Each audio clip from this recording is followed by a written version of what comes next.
사랑하는 여러분, 우리 다 같이 사도신경으로 하루 10분 예배를 하나님 앞에 신앙 고백하며 드리겠습니다. 나는 전능하신 아버지 하나님 천지의 창조주를 믿습니다. 나는 그 유일하신 아들 우리 주 예수 그리스도를 믿습니다. 그는 성령으로 잉태되어 동정녀 마리아에게서 나시고 본디오 빌라도에게 고난을 받아 십자가에 못 박혀 죽으시고 장사된 지 사흘 만에 죽은 자 가운데서 다시 살아나셨으며 하늘에 오르시어 전능하신 아버지 하나님 우편에 앉아 계시다가 거기로부터 살아있는 자와 죽은 자를 심판하러 오십니다. 나는 성령을 믿으며 거룩한 공교회와 성도의 교제와 죄를 용서받는 것과 몸의 부활과 영생을 믿습니다. 아멘. 우리 다 같이 찬송가 212장입니다.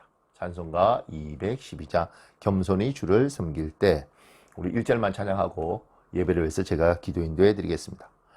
겸손히 주를 섬길 때 괴로운 일이 많으나 구주여 내게 힘 주사 잘 감당하게 하소서.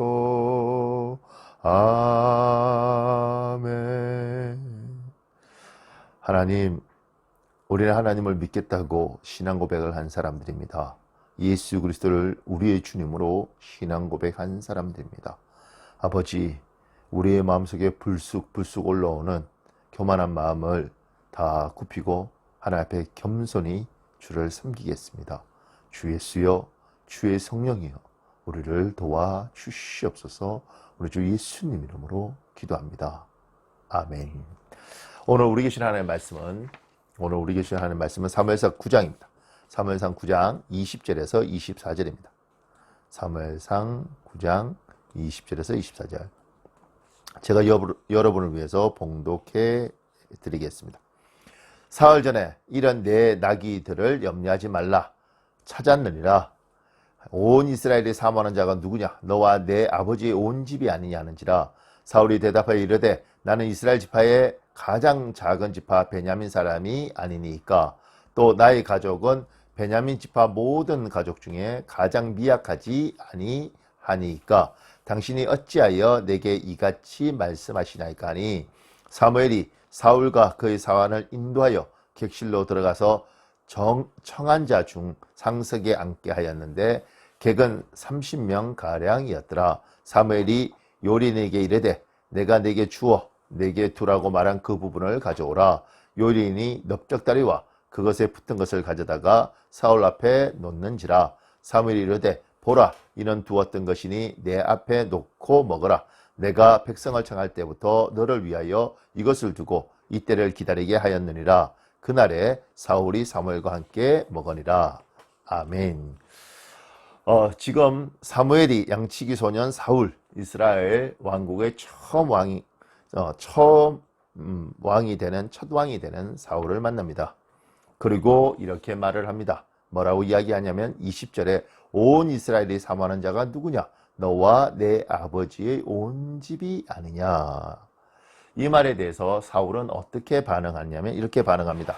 나는 이스라엘 지파의 가장 작은 지파 베냐민 사람이 아니니까 또 나와 나의 가족은 베냐민 지파 모든 가족 중에 가장 미약하지 아니하니까 당신이 어찌하여 내게 이같이 말씀하시나이까. 어떤 사람들은 이 모습을 보면서 사울이 양치기였고 별 볼일 없는 사람이었는가 보다. 그러니까 이렇게 반응했다고 생각합니다. 그렇지 않습니다. 9장 1절에 보면 사울의 아버지 기스를 뭐라고 이야기하느냐면 유력한 사람이라고 이야기합니다. 굉장히 유명하고 힘이 있고 재력이 있는 사람이라는 것입니다.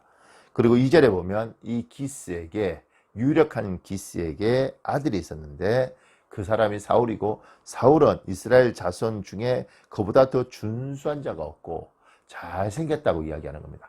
그보다 잘생긴 자가 없고 키는 모든 백성 어깨 위만큼 더 크더라. 유력한 집안, 좋은 집안에서 또한 태어나서 잘생기고 키 큰 사람이었다는 겁니다. 그런 그가 뭐라고 이야기하냐면 자기를 낮추어서 나는 이스라엘 지파의 가장 작은 지파 베냐민 사람이 아니니까 나의 가족은 베냐민 지파 모든 가족 중에 가장 미약한 사람이 아닙니까? 이렇게 스스로를 낮추는 것입니다. 잘난 사람이었는데 자기를 낮추는 거죠. 겸손한 사람입니다. 사울은 왕이 되기 전에 굉장히 겸손했던 사람입니다. 그런 사람을 하나님이 왕으로 선택하신 것입니다. 현대 시대는 PR 시대라고 이야기합니다. 자기 홍보 시대인 거죠. 그래서 사람이 자기를 높이고 스스로를 드러냅니다. 내가 어떤 사람인지, 내가 뭐 하는 사람인지, 그렇게 해서 자기의 지위를 자기 스스로 끌어올린다는 것입니다.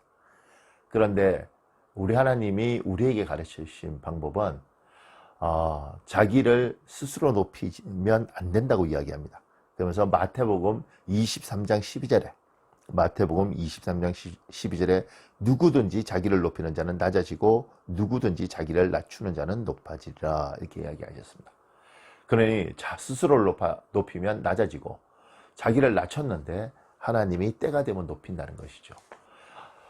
사랑하는 여러분, 자기를 높이고 자기를 내세우는 시대에 여러분과 제가 살고 있습니다. 그런데 하나님은 낮아지라고 이야기하십니다. 어떤 분이 그러시는 거죠. 그러면 자꾸 내가 겸손하고 나를 낮추면 사람들이 저를 우습게 봅니다.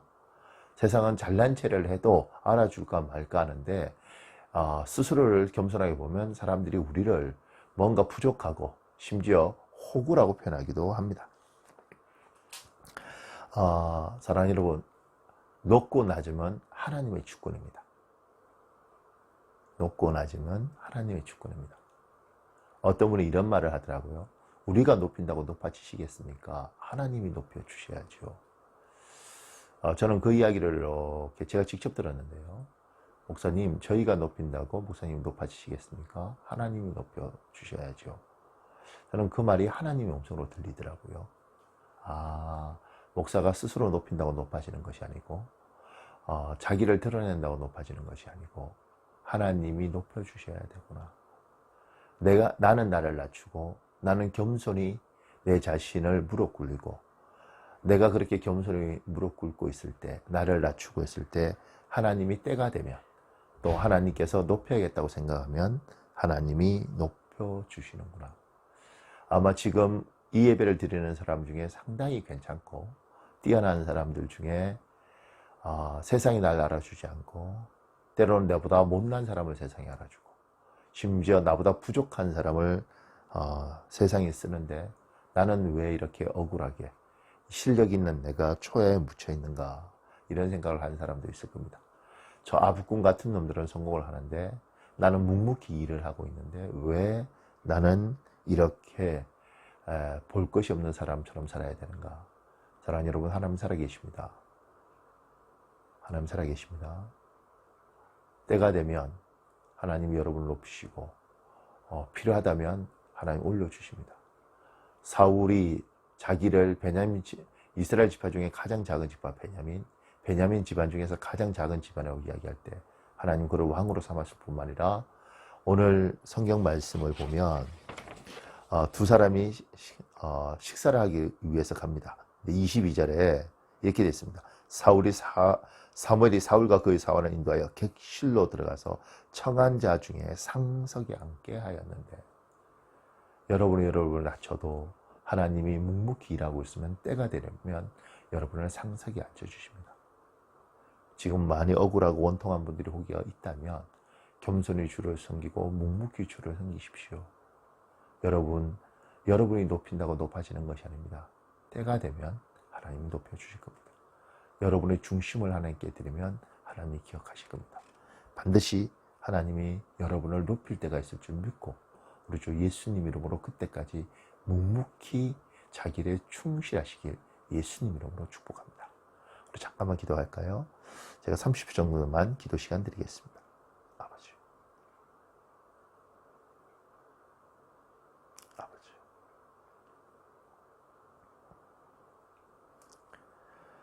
아버지 도와주시옵소서. 제가 잠깐만 기도하겠습니다. 전능하신 하나님, 오늘도 겸손히 주님을 섬기고 묵묵히 자기 일에 충실한 사람들이 있습니다. 우리 힘으로 우리를 높이지 않고 하나님이 높여주실 걸 믿고 기대하며 아버지 하나님의 때까지 묵묵히 자기 길을 걷는 이들이 있습니다. 주님, 저들을 도와주시고 오늘 자기를 낮추었던 사울을 선택하여 이스라엘 왕으로 만들어주신 것처럼 겸손히 자기를 낮추고 있는 사람들을 하나님 때가 되면 들어 사용하여 주시옵소서. 아버지 사울을 데리고 객실에서 상석에 앉혀주셨던 것처럼 오늘 묵묵히 하나님을 바라보고 자기 일을 걷는 자들에게 상석에 앉을 수 있도록 인도하여 주시옵소서. 하나님의 영광이 오늘 예배하는 모든 이들 위해 함께하여 주시길 소망하며 우리 주 예수님 이름으로 기도합니다. 아멘.